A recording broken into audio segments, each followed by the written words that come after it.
Shot to tequila.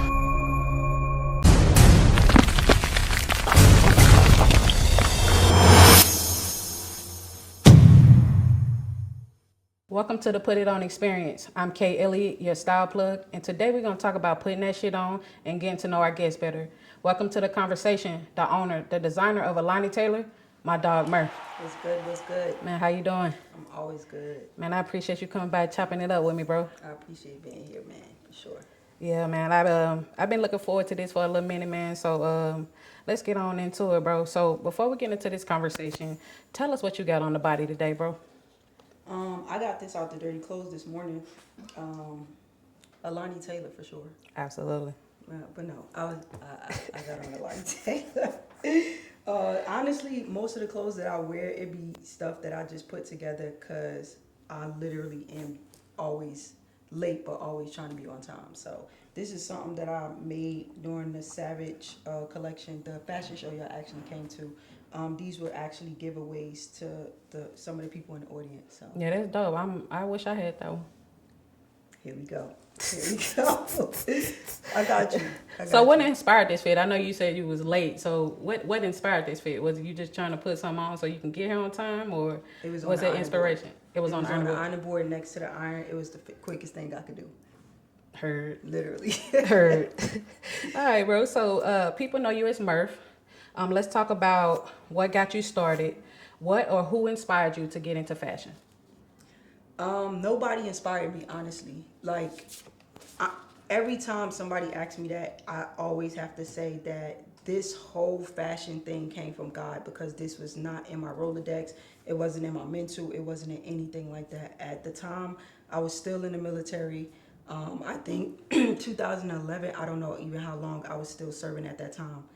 And I went into the mall and so what was it? It was either I think it was Jimmy Jazz in Killeen Mall, one of the biggest stores that was in New York at the time. But everybody in Killeen, Texas was shopping in that store. And me being from up north, I did not want to look like the next person if I went outside and saw something. So I was like, let me just make my own stuff. And that's really the birth of me even getting into fashion or what it even stand for. Right. But it was this part and how the accolades and where I'm at now was not in my Rolodex. Wasn't playing at all. Not at all. Oh, that's crazy. Because what you told me, you played ball first. I played basketball all the way up until I got injured. I went to college. I had a scholarship to Duke University. I had all that. And that was my goal growing up as a kid. If you asked me what I wanted to do, it was to be in the WNBA. Yeah, similar story. I don't even think I knew how to dress growing up as a kid. So I just followed the trend of what everybody else was doing. Right. So I guess, like you said, you just didn't want to look like everybody else, so that kind of clicked for you. Yep. I heard that.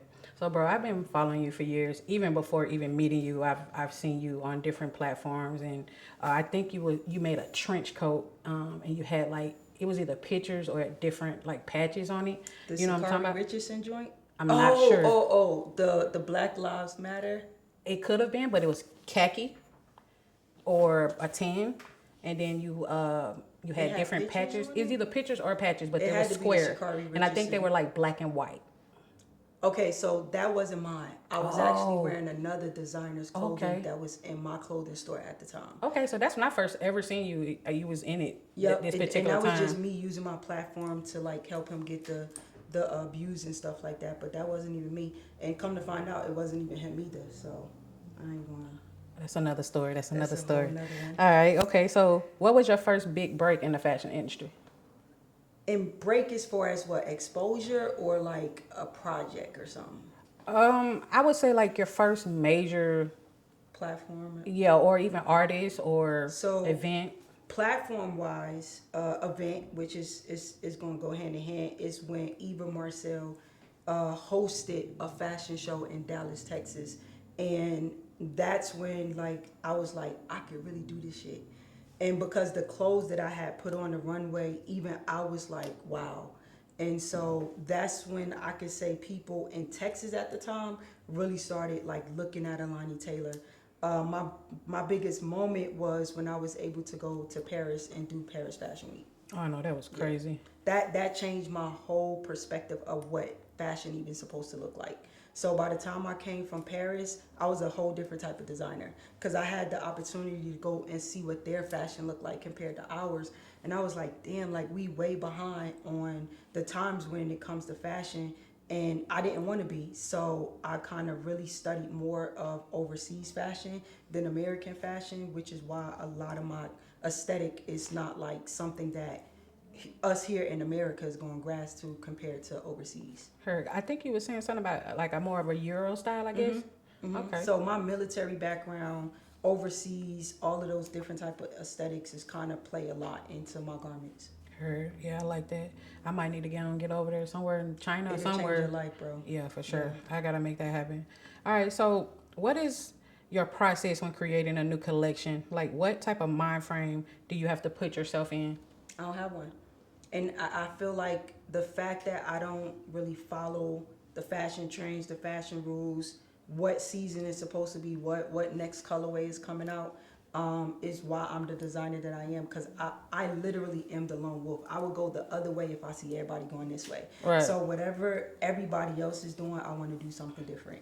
So I don't really have a process. It's like, for me, whenever I feel like making clothes, I make clothes. You know what I'm saying? Like right now, people are getting prepared for fall, winter 2027. Right now, I'm like, I'm gonna make what the hell I want to make. You know, so Yeah, I feel that, bro. I actually feel the same way because I caught myself getting into that thing of like making sure that I drop when everybody else drop, or making sure that if it's summer I need to drop shorts, or this summer it's bright colors. You know, I caught myself getting into that until I realized like this is mine.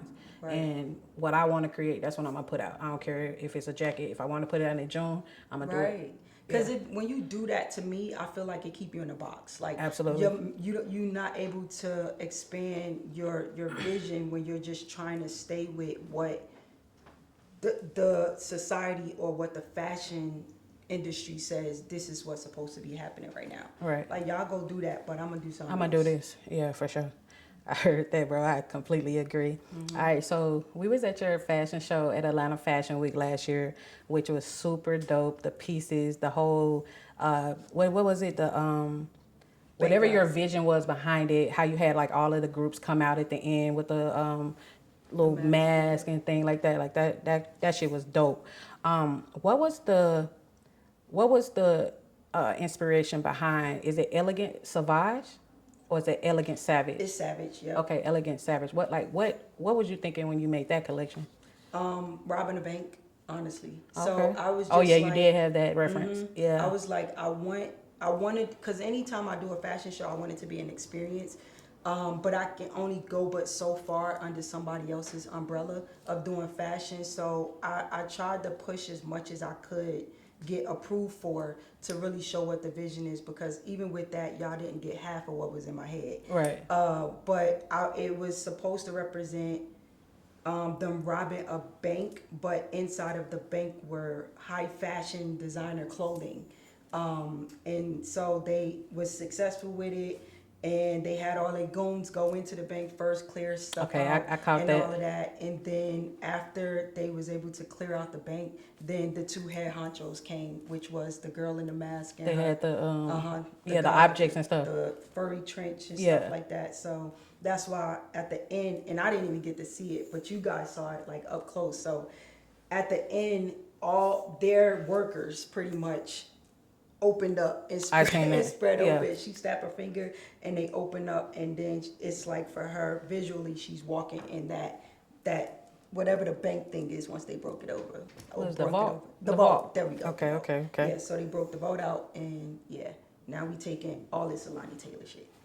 I got that. Okay, because I've been wanting to ask you what was the thought process behind it, because it was just such a dope intro. Even your intro video was kind of dope, and I was like, I wonder what made her think of that. Yeah, to get him. Yeah, exactly. I was so excited about that one because it was the first time that I really put energy into telling the story. Right. And I was supposed to create an actual visual behind it to drop for social media, but I had got so busy that it just went out my brain. So right. yeah. And anytime I do that, I'm just like, what can I do next and actually go all the way through with it to give them everything. Because if I would have dropped the visual, I feel like that would have put me on a whole nother level in the fashion industry, and them really seeing like the way she told this story and the end result was them robbing a bank full of high fashion designer clothing would have been sick. Yeah, But no, that was crazy. Take a lot of work. You did your thing on that though, bro.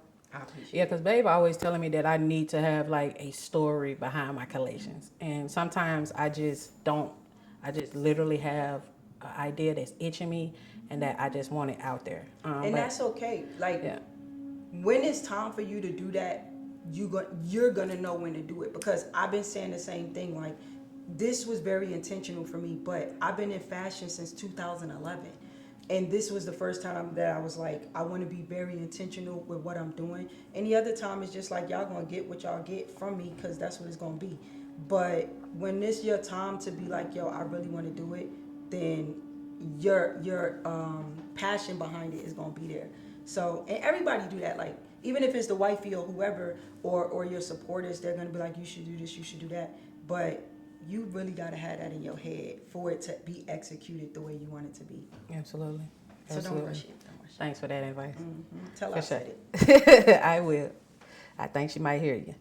But so bro, Alani Taylor been popping lately. I don't know what it is, but lately you've been off the charts. I've been seeing Carter, I've been seeing K1, I've been seeing TLC. How did those opportunities come about?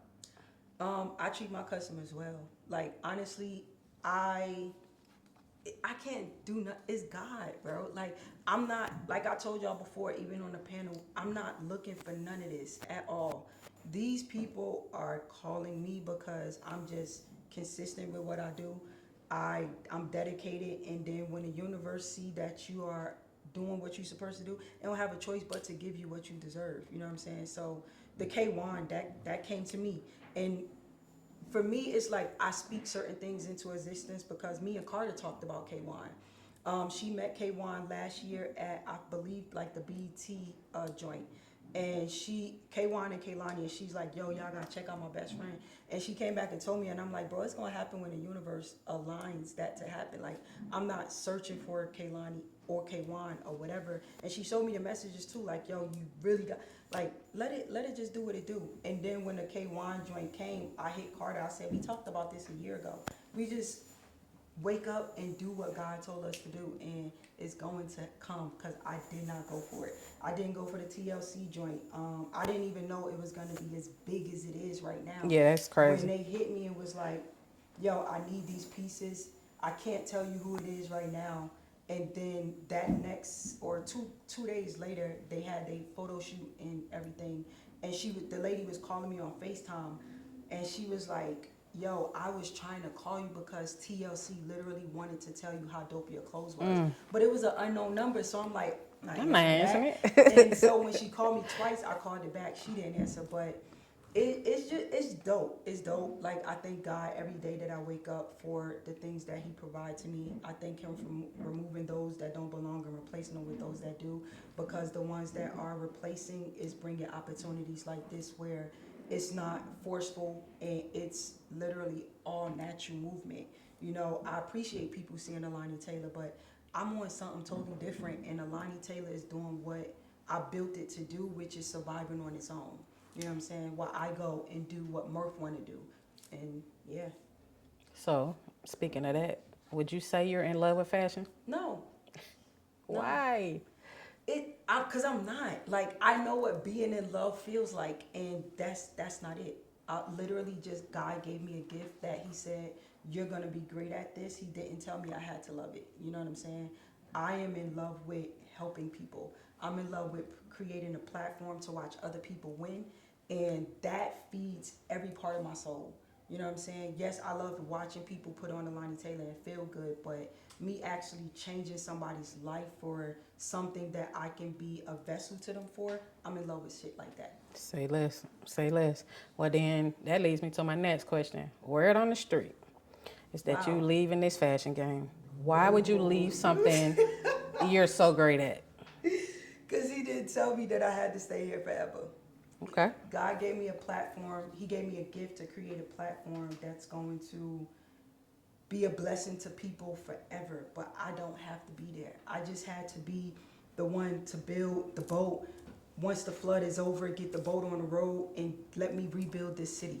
You know what I'm saying? Get all the animals, get all the people, two of each. You know, that's the path that God got me on. Like I don't want to do this forever. God knows I don't want to do it forever, but I'm not gonna leave it until I know that it's where it's supposed to be. I honestly, I could put a time on it all day long. Like, but if I said I don't want to do fashion after 2026, if 2027 January 1st come and I still have to do fashion, that's because I didn't complete my job. So I'm speaking it as a human being in human flesh. I don't want to do fashion after this year, but whatever God has for me, I'm going to have to follow those footsteps, you know. Heard. So that is the word on the All street. right, God. All right, God. Give her a few more years so she No, now you so doing she too can much. so she can give me a little bit more. You doing too much. Okay, But okay. I wanna be a mentor in fashion. I just don't You want already to have know. to be I've been talking to you about it, so I'm just waiting on my first meeting. You know, I'm waiting on my first session. Yeah. I gotta get my mind right. Say less. I gotta get my mentor Say right. less. Say less. But I'm just letting you know I'm waiting. I put it in the atmosphere. Look, speak it into existence. That's what I'm trying to do. I keep saying it, so it's gonna manifest itself. All right, bro. So tell the people how they can keep up with you. Alani Taylor, literally like ALANITAYLOR. You can find it on Google, wherever, social media. That's where everything is at. Everything that I choose to show. Make sure y'all hit her. Make sure y'all follow her. What does putting it on mean to you? Man, that's such a broad question for me. Whatever makes you comfortable, honestly. There's so many different aesthetics in the fashion industry that somebody else is like, I did that. I stroll a lot and I'd be like, they really think that they really put that on. And to them, it made them feel amazing. So they did, you know? So I don't think that there's not a correct answer for that. It's whatever make you comfortable, whatever make your confidence go up another notch to me. So yeah, I think I got that shit on right now, and I ain't do nothing but grab clothes off the iron board. Heard. But I feel like putting it on is what it means to you, not necessarily what anybody else think. So I mean, if you think If that you comfortable, yeah, you put it on. if it's what do you call it? Some sweats and a hoodie, then if that's your way of putting it on, then that's your put it on. All right, bro. Well, it's always a pleasure to talk to you, bro. I really do appreciate you coming up here and chopping it up with us today. For sure. I appreciate you. Absolutely. Well, that's a wrap of this episode of the Put It On Experience. Big shout out to Murph for coming through and showing us how to put it on. Y'all already know. Go follow, drop a comment, like, and share. And that's a wrap. Let us know who should pull up next.